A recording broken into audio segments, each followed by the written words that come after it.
এই পাহাড়ের ভিতরে লুকানো আছে $1 বিলিয়ন একটা নিউক্লিয়ার বাংকার। আমরা পাহাড়ের ভেতরে প্রায় 2000 ফুট মাটির নিচে আছি, আর এটা এখনো পর্যন্ত তৈরি সব থেকে বড় নিউক্লিয়ার বম।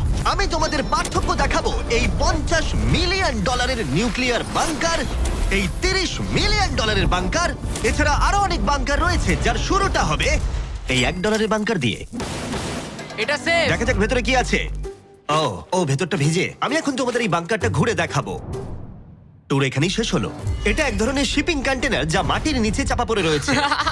এটা এখনই বেঁকে যাচ্ছে। ওরা আমাকে এটার দাম $1 কেন সেটা বলবে। আমি বলতে চাইছি এটা এক্সপ্লোশনের পরেই হয়েছে। তোমার কি মনে হয় এই বাংকারটা বোমটাকে সার্ভাইভ করতে পারবে? না। দেখা যাক তাহলে। বোমটা ফেলো। হ্যাঁ, কি?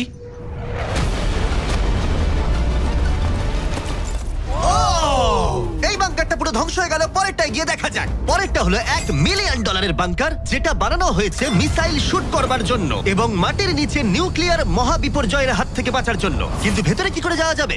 যাই হোক, অসংখ্য সিঁড়ি দিয়ে নিচে নামবার পরে আর একটা 3175 কেজির দরজা খোলার পরে, এটার ওজন 3175 কেজি, তুমি পৌঁছবে বাংকারের কেন্দ্রে। ও মাই গড। এটা দেখে পুরো স্টার ওয়ার মনে হচ্ছে। এই রুমটা থেকে মিসাইল লঞ্চ করা হয়। এই ফ্যাসিলিটিটা নিউক্লিয়ার অ্যাটাক থেকে বাঁচানোর জন্য তৈরি করা হয়েছে। চাইলে অ্যাটাকও করা যাবে। আমরা যে মেঝেতে দাঁড়িয়ে আছি সেটা আসলে ছাদ থেকে ঝুলন্ত বিশাল প্ল্যাটফর্মের মতো ঝুলছে। এভাবেই বানানো হয়েছে। এই 8খানা স্প্রিংই এই বিল্ডিংটাকে ধরে রেখেছে। এটা বিশ্বাস করা কঠিন যে 50 বছর আগে আসলে এটা একটা মিসাইল কমান্ড সেন্টার ছিল, কিন্তু এখন এই মানুষটা এটাকে একটা লুকোনো সুরক্ষিত বাংকারে পরিণত করেছে, যা যে কোনো মহাবিপর্যয়ের সাথে লড়াই করতে পারবে। সরকার তোমাকে এটা করতে দিল কি করে? ভাই বাথটব এখানে। আচ্ছা, তোমার কি মনে হয় আমার বন্ধুদের আইকিউটা কেমন? আমার মনে হয় খুব একটা বেশি নয়। আমরা আরো 2টো ফ্লোর নিচে নামবো। এটা হচ্ছে সবচেয়ে লোয়েস্ট পয়েন্ট। আমরা এখন 5 তলা মাটির নিচে আছি। এটা কিচেন, এন্টারটেইনমেন্ট এরিয়া, কিন্তু সবচেয়ে ভালো পার্ট হলো এই ক্লাবটা। Wow! এই মানুষটা অ্যাকচুয়ালি পার্টি করছে মাটির 5 তলা নিচে। নোলানকে এখানে ইনভাইট করা হয়নি। আমি এই জায়গাগুলো সকলকে দেখাই না। Wow! এগুলো কেউ দেখতে পায় না। এরপরে ও আমাদের নিয়ে গেল এই বাংকারের একটা সিক্রেট জায়গায়, নিউক্লিয়ার অ্যাসাইলামে, যেখানে কয়েক যুগ আগে একটা আসল নিউক্লিয়ার মিসাইল রাখা হতো। না, জিমি এদিকে এসো। ও দাঁড়াও, এটা কি? ওইখানে যাওয়াটা সেফ হবে? হ্যাঁ? না। দাঁড়াও কার্ল, ও কিন্তু বললো এটা সেফ নয়। লাইটগুলো নিভিয়ে দিলে কেমন লাগবে? আমি জানি না ঠিক। ও ভাই, আমার সত্যি ভয় লাগছে। আরে আমি তো কিছুই দেখতে পাচ্ছি না। আশ্চর্যের বিষয় হলো আমরা তো সবে শুরু করেছি। এই ভিডিওর পরের বাংকারগুলো দারুণ। ক্রমশ এগুলো আরো বড় হবে এবং আরো বেশি দামি হয়ে উঠবে। কিন্তু যদি তোমরা কেউ এটাকে বানাতে চাও, তাহলে এটা অনেকটা এরকম দেখতে লাগবে। আমাদের পায়ের নিচে সিক্রেটলি লুকানো, যার দাম হলো $3 মিলিয়ন। চলো আমাকে ফলো করো সবাই।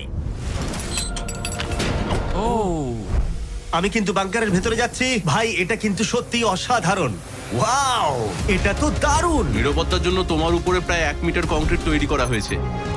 এই সেফ হাউস ছাড়াও আমার একটা মিউজিয়াম আছে, যার মাধ্যমে আমি ইউটিউবে ক্রিয়েশন করে থাকি। যদি তোমাদের মনে হয় এই বাংকারের দাম কেন $3 মিলিয়ন, তাহলে বলি সেটা হলো এই ইউটিউবারের অদ্ভুত এবং বিপজ্জনক অস্ত্রের সংগ্রহের জন্য। এটা একটা ব্যাকপ্যাক ফ্লেম থ্রোয়ার। এই লোকটাকে দেখতে অনেকটা আসল টনি স্টার্কের মতো। এর কবজিতে লাগানো রকেট লঞ্চারটা দেখো, এটা দিয়ে ছুরি বেরোয় এবং এটার মধ্যে ট্রেজার আছে। আর চেন সহ একটা মেশিন গান। ও মাই গড, এটা দারুণ। বাংকারের যেন কোনো ক্ষতি না হয়। ও আগুনের কথা আগেই বলেছিল, তাই ও ভাই। ও গড, দাঁড়াও, আমরা কিন্তু বাংকারের ভেতর আছি। তুমি এদিকে এসো। ঠিক আছে। এবার দেখো। ও মাই গড, আমি কিন্তু জানি না এটা কতটা সেফ। এটা তো ভয়ঙ্কর। তুমি তো ভাই বাংকারটাকে পুড়িয়ে ফেলবে। তুমি কি চেষ্টা করবে? হ্যাঁ, ও মাই গড। এটা অসাধারণ। এই মানুষটা সত্যিই দারুণ। এই বাংকারে ডাকাতি করার মতো কিছুই নেই। এটা শুধু একটা বাংকার নয়, এর মধ্যে আরেকটা রুম আছে। ও, তার মানে কি? আমার মনে হয়েছিল এই মানুষটা গর্ত খুঁড়তে ভালোবাসে। ও একটা আসল আন্ডারগ্রাউন্ড টানেলিং সিস্টেম বানিয়ে ফেলতে পারে। ওয়াও, এটা তো আগের বাংকারের থেকে অনেকটাই বেশি বড়। আর ও একটা ভয়ঙ্কর আবিষ্কার করেছে যেটা আমাদের এখানে সুরক্ষিত রাখবে যদি বিপদ আসে। আমি এখান থেকে বেরিয়ে যাচ্ছি। প্রথমে ও আমাদের একটা ক্যানন দেখালো, যেটা যেকোনো জিনিসকে গোলা বারুদে পরিণত করে। আমাদের কাছে এখন ব্রেড রোল আছে। আমি চালাচ্ছি তাহলে। ঠিক আছে, করো। হ্যাঁ, আমি করছি। তাড়াতাড়ি করো। ঠিক আছে, চলো কি বলছো তাহলে? ভয় করছে। যেকোনো মুহূর্তে আমি শুট করছি। করতে পারে। ভাই মারো। শুট। ও এটা অসাধারণ। একটা পুরো টয়লেট রোল। বাংকারের এই অংশটা আমাদের প্রোটেক্ট করবার জন্যই, কিন্তু কলিন যদি এটা করে তাহলে সেটা কতটা হবে বলতে পারছি না। এই বেলটা থেকে ছুরি বেরোয় আমার কাছাকাছি দাঁড়িও না। ও ও ভাই ও মাই গড, বিশেষ করে ও এটা শুরু করবার পরে। আচ্ছা, তোমার হাত থেকে কখনো ছুরি পড়ে গেছে? না, ঠিক আছে, এটা বন্ধ করো। তুমি এটা করতেই পারতে ছুরির বেল্টটা না থাকলে। হ্যাঁ, কিন্তু এটা খুবই অসাধারণ। আচ্ছা জিমি, এবার তুমি এটা দেখো। এটা একটা ফ্রিজার ওয়েভ, মাইক্রোওয়েভের থেকে একদমই উল্টো। আমরা কিছু ফেস্টিভ্যাল নিয়ে নেবো এবং এখানে আমরা স্প্রে করব। এই দেখো। কি? ওয়াও! ও অপেক্ষা করছিল কিভাবে ফেস্টিভ্যাল স্কাপস এতে তৈরি হয় সেটা দেখানোর জন্য। হয়ে গেছে, আশা করি তোমার দেখে ভালো লাগবে। ওয়াও! ও মাই গড, ফ্রোজেন ফেস্টিভ্যালস। এটা দারুণ, তাই না? হ্যাঁ, সত্যি। কিন্তু কলিন এটাকে যতটা নিরাপদ মনে করে, তার সাথে এই $5 মিলিয়ন আইল্যান্ড প্যারাডাইজের প্রেসিডেন্সিয়াল বাংকারের কোনো তুলনাই হয় না। ও এখানে খুব বাজে আরে, গন্ধ বেরোচ্ছে। এটা খুব বেশি মনে নাও হতে পারে, কিন্তু 1961 সালে মার্কিন যুক্তরাষ্ট্রের সবচেয়ে সুপরিচিত রাষ্ট্রপতিদের মধ্যে একজন JF কেনেডির জন্য এটা যথেষ্ট ছিল। ও মাই কি? গড! মানে তুমি বলছো জেএফকে এটাতে থাকতো? কিন্তু হ্যাঁ, এটা এখন একটা আবর্জনা। এটা হলো প্রেসিডেন্সিয়াল বাথরুম। তুমি বলছো এটা 5 মিলিয়ন? কিন্তু দারুণ ব্যাপার হলো, এই $1 বিলিয়ন বাংকারটা এতটাই সুরক্ষিত যেখানে নিউক্লিয়ার এক্সটেনশনের পরেও তুমি সার্ভাইভ করতে পারবে। এটা খুব একটা বড় নয়। আমি আশা করি যে এফকে এই ভিডিওটা দেখবে না। এরম বাঙ্কার দেখে ওর মন খারাপ হয়ে যাবে। আমার সেরকম কিছু মনে হচ্ছে না। এবার তাহলে অতীতের বাংকার থেকে চলো ভবিষ্যতের বাংকারে যাওয়া যাক। $30 মিলিয়ন বাংকারে সবাইকে স্বাগত। এটা একটা 15 তলার বাংকার। এটা বেসিক্যালি একটা আন্ডারগ্রাউন্ড স্কাই স্ক্র্যাপার, যার ভেতরে 75 জন মানুষ যে কোনো কিছুর হাত থেকে সার্ভাইভ করতে পারবে। প্রথমত এগুলো হলো আর্মার বসানো স্টিলের দরজা। এই দরজাগুলো 2 ফুট পুরু। দরজাটা ভাঙতে গেলে কতগুলো আরপিজির দরকার হতে পারে? মনে হয় 3টে। আর যদি এটা সেফ বলে না মনে হয়, তাহলে ওপরে 24 ঘন্টার জন্য স্নাইপার সিকিউরিটি মজুদ রয়েছে, আর ল্যানির ফেভারিট বন্দুক। ও মাই গড, তাহলে তুমি যুদ্ধের জন্য প্রস্তুত? আমরা কোনো কিছু চুরি করতে দেবো আমি না। একটু ধরতে পারি? এই বাংকার একটা নিজস্ব ইনডোর শুটিং রেঞ্জও আছে। এটা অসাধারণ। হয়তো এগুলো অতিরিক্ত, কিন্তু যদি পৃথিবীর শেষ মুহূর্ত চলে আসে, তাহলে এখানে কে থাকতে চাইবে না? এই বাংকার একটা হসপিটাল আছে, একটা এক্সাম রুম, একটা ডেন্টিস্ট অফিস, একটা ফার্মেসি, আর এটা একটা জেল। 15টা লাক্সারি অ্যাপার্টমেন্ট, যেগুলো আমরা আগেও দেখেছি। ও এখানটা ভাই, দেখো, আমার তোমাদের মনে দারুণ। আছে। 5 বছর আগে আমরা একটা ভিডিও খুঁজে পেয়েছি যেখানে আমরা 24 ঘন্টা বাংকারে কাটিয়েছিলাম। দেখো কতটা আলাদা। তখন ইয়াং ছিলাম। এই অ্যাপার্টমেন্টটা মাটির 15 তলা নিচে অবস্থিত। এটা অনেকটা সুন্দর। বেশিরভাগ মানুষের বাংকার অ্যাপার্টমেন্টের চেয়ে এই ওয়াশিং মেশিন ড্রায়ারটা অসাধারণ। আর এর 14 তলায় অন্যান্য সুযোগ সুবিধা রয়েছে। চ্যান্ডেলার আর বাকিদের বলো না, ওরা হিংসা করতে পারে। আমি তোমাকে এর মতো একটা কিনে হ্যাঁ দেবো। জিমি, আমি হ্যাঁ, বলো। ওদিকটা দেখলাম, Hey. ওদিকটা একই। বেশ হ্যাঁ, ভালো। তোমরা একটু ওদিকটা ঘুরে আচ্ছা, আমি এসো। এই ঘরটা নেবো? ওদিকটা একটু চেক করে হ্যাঁ, দেখার ঠিক আছে, দরকার ঠিক আছে, আমি আছে। যাচ্ছি। আমি কিন্তু এই ঘরটা নেবো। আর যদি তোমরা ভাবো ওরা এখানে কি খায়, এটা আমাদের গ্রসারি স্টোর। এটা তো দেখছি সত্যি অসাধারণ, একটা দারুণ ব্যাপার। তোমাদের সবার ক্যানে বেগান আছে? যদি বেকানি না থাকে তাহলে বাংকারের মানে কি? ক্যানের মধ্যে? আর যদি তোমরা ক্যানের বেকন ট্রাই করতে না চাও, এটা হলো হাইড্রোপনিক্সের এন্ট্রেন্স। ওয়াও, এটা হলো সম্ভবত এই বাংকারের সব থেকে ইম্পর্টেন্ট রুম। এখানে মাটির বদলে হাইড্রোপনিক্স বিভিন্ন ধরনের গাছপালা জন্মাতে জল ব্যবহার করে, যার ফলে এখানকার বাসিন্দাদের জন্য খাদ্য ভাণ্ডার অসীম হয়। আর তারপরে শেষ পর্যন্ত আমরা পৃথিবীর সব থেকে সুরক্ষিত পুল দেখতে এলাম। ও মাই গড, সত্যি বলছি, আমাদের ভিজিট করা বাংকারগুলোর মধ্যে এটাই সব থেকে ভালো এখনো পর্যন্ত। এখানে একটা পুল আছে, রয়েছে অসীম খাদ্য ভাণ্ডার, একটা জিম, আর একটা পাথরের প্রাচীর। আমি জানি না এর থেকে ভালো কিছু হয় কিনা, কিন্তু তবুও এর থেকে দামি বাংকার এখনো রয়েছে। চলো একটু গিয়ে দেখা যাক। আর এবার $50 মিলিয়ন বাংকার, যেটা এই সাধারণ বাড়িটার নিচে অবস্থিত, যার চারপাশটাও সাধারণ, কিন্তু মাটির 30 ফুট নিচে গেলে তুমি সব থেকে দামি এবং অদ্ভুত বাংকার খুঁজে পাবে এই পৃথিবী। চলো একটু গিয়ে দেখা যাক। আর এর ভেতরে রয়েছে একটা সাধারণ রুম, কিন্তু লিফট খোলার জন্য একটা গোপন কোড আছে। তিনটা ঝাপসা করো, কারণ এটা দেখালে মুশকিল। ঠিক আছে, 1 2 3, আর এভাবেই লিফটটা খুলে গেল। ঠিক আছে, তাহলে তোমরা রেডি? এখন আমরা মাটির নিচে 3 তলায় যাব। পেছনে খুলে স্পষ্ট দেখতে পাবে এগুলো পাথর আর সিমেন্ট। আমরা অনেক নিচে যাচ্ছি, এটা অনেকটাই। সত্যি দারুণ। আমরা তো নেবেই যাচ্ছি। ঠিক আছে। আর ও মাই গড, ও এটুকু ভাই, এটা জায়গায় কি? এত কিছু ধরলো কি করে? এটা তো অসাধারণ। এই $50 মিলিয়ন বাংকারটা ডিজাইন করা হয়েছে যাতে মনে না হয় বাংকারই ভাই, আছি। দেখো কার্পেটটা একবার দেখো। এটা কি কার্পেট নাকি ঘাস? আমি জানি না, কিন্তু এটা দারুণ। যদি তুমি একটা বাংকারের ভেতরে 100 বছর আটকে থাকো, তাহলে এই বাংকারটা সম্ভবত তুমি চুজ করবে, কারণ এটা বাংকার বলে মনেই হয় না। এটা যেন মুক্ত এলাকা। এই গাছগুলো ওরা কত সুন্দর বানিয়েছে। ওই দেখো ক্রিসমাস ট্রি। যদিও ক্রিসমাস 9 মাস আগে চলে গেছে, আমার মনে হয় এটা এখানেই রাখা থাকে। চলো তাহলে এবার পুরো বাংকারটা ঘুরে দেখা যাক। এই জায়গাটা আমরা এক্সপ্লোর করব। আর এই বাংকারটা হচ্ছে সব থেকে ও সামলে জিমি। যে বাংকারটা বানিয়েছিল তার হাইট ছিল বোধহয় 5 ফুট। দাঁড়াও, তারিক একবার ভেতরে হেঁটে এসো। আমার লাগছে না। ও যাবে না ভেতরে? তুমি বেটে ও মাই গড, এই জায়গাটা কি অসাধারণ! এই জায়গাটা তো বিশাল। এই জায়গাটা আমার ভাবনার থেকে অনেকটা বেশি এটা বড়। দারুণ। মনেই হচ্ছে না বাংকারের মধ্যে আছি। না, আমার নর্মাল বাড়ি মনে হচ্ছে। এই বাংকারটা এমন ভাবে ডিজাইন করা হয়েছে যে যদি তুমি এর ভেতরে থাকতে চাও, আর সেটাও 1 যুগ ধরে, তুমি বাইরের জগৎ ভুলেই যাবে। এখানের বাইরের জগৎ কেমন দেখতে? মনে হচ্ছে যেন আমরা ঘুরতে এসেছি। জানলার বাইরে দেখো কত সুন্দর লাগছে। সত্যি মনে হচ্ছে আমরা $50 মিলিয়ন বাংকারে আছি। কোকটা কেমন খেতে বলো তো? এটা কত পুরনো! ও গড। না, দাঁড়া। এটা এক্সপায়ার করে গেছে 2 বছর আগে। যা বলেছো। টেস্ট এটা। এই গুগল, যদি আমি মরে চাই? হ্যাঁ ভাই, দেখি। এটা দেখো। হ্যাঁ, কারণ আমরা মাটির 3 তলা হ্যাঁ, নিচে দেখো। আছি। ওয়াও, এই তো, এটা আবার কি? এই তো। ভাই। হ্যাঁ, এটাই হলো রুম। আচ্ছা, এটা কি সেই ভিডিওটা যেখানে আমরা হুগো আর রেনকে 100 দিনের জন্য রেখেছিলাম $500,000 জেতার জন্য? তোমাদের মনে আছে? হুগো আর রেনের সম্পর্কে তোমরা কি ভাবো? সব সময় ঝগড়া করে। আমার ভালো লাগে। যদি আমি তোমাদেরকে বলি এটা ওদের লিফটে করে নিচে নেমে আসা সিগন্যাল, ওরা এবার রেগে যাবে কারণ আগের বাংকারের থেকে এটা অনেকটা বেশি সুন্দর। দেখা যাক এবার কি হয়। এটা আবার কি?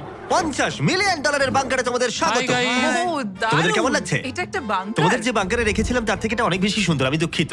হ্যাঁ। কিন্তু ডায়েট কোকটা যেন খেও না, 2 বছর আগে ওটা এক্সপায়ার করে গেছে। মজা করো।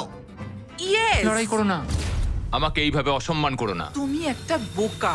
না, করব না। তোমাদের বাংকার ভিডিওটা আমরা দেখছি। ছোট্ট একটা বাড়ির মধ্যে একটা বড় বাংকারের ভিতরে। তোমাদের কেমন লাগছে? তুমি ঠিক কি বলতে চাইলে? ওটা নিয়ে বেশি ভেবো না, চলো এগোই। আমি হুগো আর রেনকে বাংকারের মধ্যে ঘুরতে আটকালাম না, কারণ ওটা ওদের পুরনো অভ্যেস। সবকিছু পিঙ্ক। হুগো, আমি তোমায় প্রমিস করছি, এটা যদি আমাদের রান্নাঘর হয় আমি তোমাকে রোজ রান্না করে খাওয়াবো। এটা ভালো, কিন্তু আমার মনে হয় না তুমি রান্না করতে। না। ও মাই গড। এই বাড়ির বাইরে একটা পুল আছে। আমরা এখনো বাংকারে আছি, এটা মনে রেখো। হুগো, ও মোজাটাও খুললো না। এই বাংকার সম্পর্কে আমার একটাই অভিযোগ হলো, এই পুলের জলটা কিন্তু বড় বেশি ঠান্ডা। তোমাদের কেমন লাগতো যদি তোমাদের চ্যালেঞ্জে এরকম একটা পুল থাকতো? দারুণ লাগতো। আমি তাহলে পুরেই থাকতাম। আর এই বাংকারের মজা আরো দ্বিগুণ করতে তোমরা সবাই পিনাট বাটার কাপকে এতটাই ভালোবেসেছো যে আমরা হেজেলনাট দিয়ে এর আরেকটা ভার্সন বানালাম। এটা কিছু সময়ের জন্য অ্যাভেলেবেল আছে কয়েকজন রিটেলারের কাছে, তাই শেষ হয়ে যাবার আগে টেস্ট করে নাও। আর পিনাট বাটার কাপ টেস্ট না করে থাকলে দুটোই টেস্ট করে বলো কোনটা ভালো।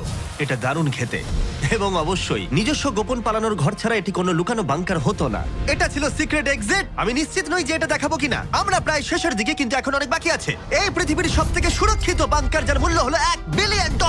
শায়েন মাউন্টেন স্পেস ফোর্স স্টেশন।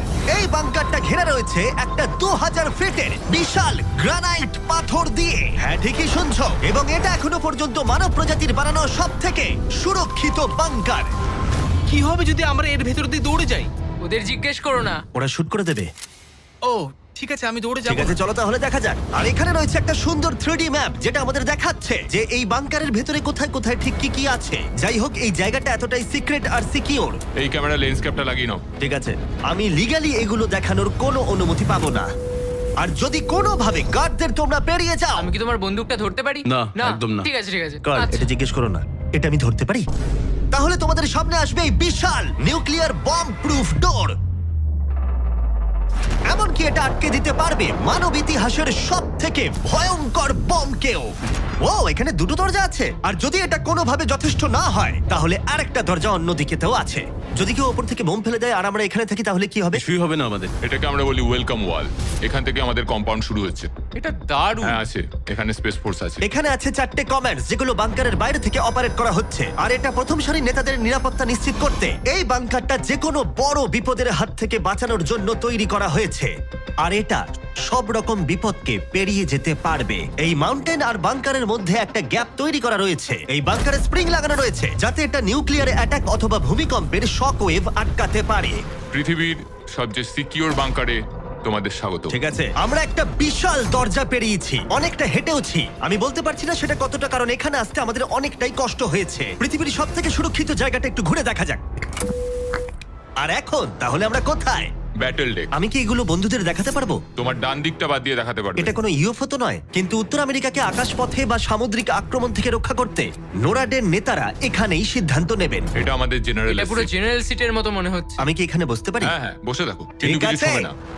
আমি চেয়ারটা ছুঁয়ে ফেললাম, কিছু হ্যাঁ, হবে না তো? ওটুকুই। ঠিক আছে, আমি এখন জেনারেল। তারিখ, সিস্টেমটা রেডি করো। হ্যাঁ হ্যাঁ, নিশ্চয়ই। আস্তে আরে, আস্তে আরে। আস্তে, না, তোমাকে ছুতে বারণ করা হয়েছিল। ওটা ছোঁয়া উচিত হয়নি। আমি করিনি। ঠিক আছে, তারিখ, এই রে। তারিক, ওরা কিন্তু আমাদের অনেকবার বলেছে কিছু না ছোঁয়ার জন্য। আমাদের তদন্ত করতে হবে এখন। ভাই ওকে অ্যারেস্ট করে নেবে। Oh my oh God my God, I am so sorry. আমি সত্যি এটা সত্যি তুমি কি বুঝতে করলে? পারিনি। তারিক, মনে হচ্ছে আমাদেরকে বের করেই ছাড়বে। আর ছবে না ঠিক আছে, এটা আমি সরি তোমার বলছি। তো এটা আই এম বোঝা সো উচিত সরি, আই এম ছিল। So sorry. তারিক, এই বাটনগুলো কিন্তু মিসাইলও লঞ্চ করে দিতে পারে। আচ্ছা, এই জানলার ওপারে কি আছে? একটা তালি মারো। কি বলছো, মারবো? শুধু হাততালি দেবো? হ্যাঁ। ইয়ো আরে ভাই, এরিক আমাদের বাংকারের কেন্দ্রস্থলে সিক্রেট কমান্ড পোস্ট দেখালো। ঠিক আছে, এখন আমরা কোথায়? তোমরা আছো এই জকে, অল্টারনেট জয়েন্ট অপারেশন সেন্টার। আর এটা গোটা উত্তর আমেরিকার আকাশ এবং সমুদ্র পথকে রক্ষা করতে পারে, সেটাও সম্পূর্ণভাবে। এই ফাইটার জেটগুলো কতক্ষণের মধ্যে ওই আননোন এয়ারক্রাফটের কাছে পৌঁছবে বলা যাবে? 5 মিনিটের মধ্যে। আচ্ছা। আমরা একটা বিপজ্জনক এলাকায় ঢুকছি। হ্যাঁ, আমি এবার বুঝতে হ্যাঁ, পেরে গেছি। আর যেহেতু ওরা প্রত্যেকটা সম্ভাব্য বিপদের উপরে নজর রাখে, তাই জিজ্ঞেস করলাম কোনো ইউএফও আছে। আর থাকতেও পারে, তোমরা উত্তর দেবে না? ও তো মাটির দিকে তাকিয়ে আছে। ও ঠিক আছে, ঠিক আছে, এখানে ভাবার কাট বিষয়। করো। শেষমেশ হলওয়েতে শুট করার জন্য পারমিশন পেলাম। ভালো করে দেখে নাও। এবার তুমি লেন্স ক্যাপটাকে আবার লাগিয়ে নাও জিমি। সত্যি? Oh my God, ঠিক আছে, পরের রুমে দেখা হচ্ছে। এখানে কাজ করা লোকের সংখ্যা নির্দিষ্ট করা হলেও আমি বলতে পারি এখানে 100-রও বেশি মানুষ অনেক বছর ধরে একসাথে কাজ করছে। হ্যাঁ, অনেক বছর ধরে। এখানে আছে জিম, গ্রসারি স্টোর।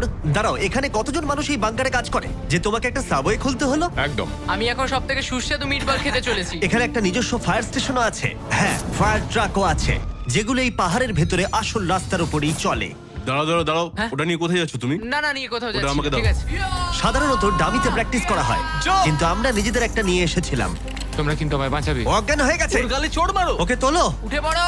আউ, সরি হ্যাঁ, নিয়ে চলো। আমাকে তোলো। স্যার, আমরা তাহলে কেমন করলাম? 10-এ 4 দেবো আমি। বোধহয় হ্যাঁ। আমরা সিপিআর দিইনি বলে। সিপিআর দাও, চলো। ঠিক আছে। কিছু বাংকার ব্যাকইয়ার্ডে লুকোনো আছে, আর অনেক টাকা দিয়ে প্রতিবেশীদের কাছেও লুকোনো রয়েছে। এবং অন্য কিছু এতটাই সার্ভাইভাল এবং লাক্সারিয়াস যে তাদের নিজস্ব ওয়াটার পার্কও আছে। কিন্তু এটার সাথে কারোর তুলনা চলে না। একটা আন্ডারগ্রাউন্ড সিটি যার নিজস্ব পাওয়ার গ্রিড আছে, প্রচুর হলওয়েজ, হাইওয়েজ এবং অনেকগুলো লেক। ওয়াও, এই বাংকারটা একদিন উত্তর আমেরিকা এবং গোটা মানব প্রজাতিকে রক্ষা করবে। একটা কাজ তোমায় এবার করতে হবে, ক্যামেরাটা বন্ধ করো। এটা করার আগে তুমি কি বলতে পারবে সাবস্ক্রাইব না করলে ইউএস মিলিটারি শাস্তি দেবে? একদমই না। ঠিক আছে, আমি চেষ্টা করেছিলাম। দেখার জন্য ধন্যবাদ।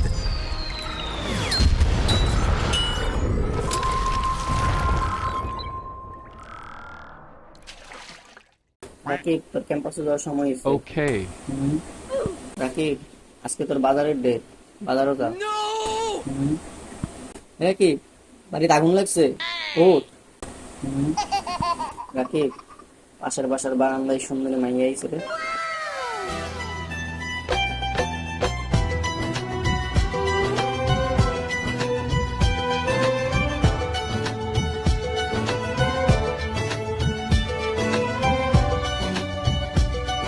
রাকিব, খেলা আছে রে, ফুটবল খেলা। চল।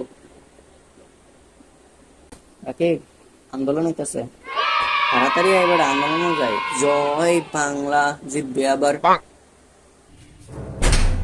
এ বেটা তাড়াতাড়ি বেরো, আন্দোলন শুরু হয়ে গেছে। কি রে ভাইরাস টাকা? কিসে এমনি সিলেটেছিস কেন? দেখছস না প্রকৃতির ডাকে সারা দিতে গেছি। আরে রাখতে প্রকৃতি, হিন্দু আন্দোলন শুরু হয়ে গেছে। বাথরুমে বয়ে থাকলে চলবো? 2 দিন পর পর তোরা কি এর আন্দোলন? কি এর আন্দোলন মিলে? এসএসসি 25 ব্যাচ রাস্তা নেমে গেছে পরীক্ষা থামানোর লিগা। মাঙ্গেন নাকি তুই কি 25 ব্যাচ? আরে 25 ব্যাচ না দেখে কি হইছে? আন্দোলন যামু না, শাহবাগ পুরোটা দল করমু। চল ল। যা, সেনাবাহিনী তোমারে কইরা দিব। আরে বেটা ছোট ভাইদের সাহায্য করমু না? তো সাহায্য করতে গেলেই তো সেনাবাহিনী কিন্তু পজিশনে আয়। তাইলে কি আন্দোলন যাবি না? না, আমি বাথরুমে যা মনে হবে। না মানে শুনলাম 25 ব্যাচে সুন্দরী মায়েরগুলো আইছে আন্দোলনে, মনে হয় দেখতে পারতাম না। এটা তুই আয় কইতি না, তাড়াতাড়ি আয়, শুরু বাইরে সাহায্য করি গা। আজকে শাহবাগ পুরা আমরা। জয় বাংলা। জয় বঙ্গ। পাবলিক খেলাই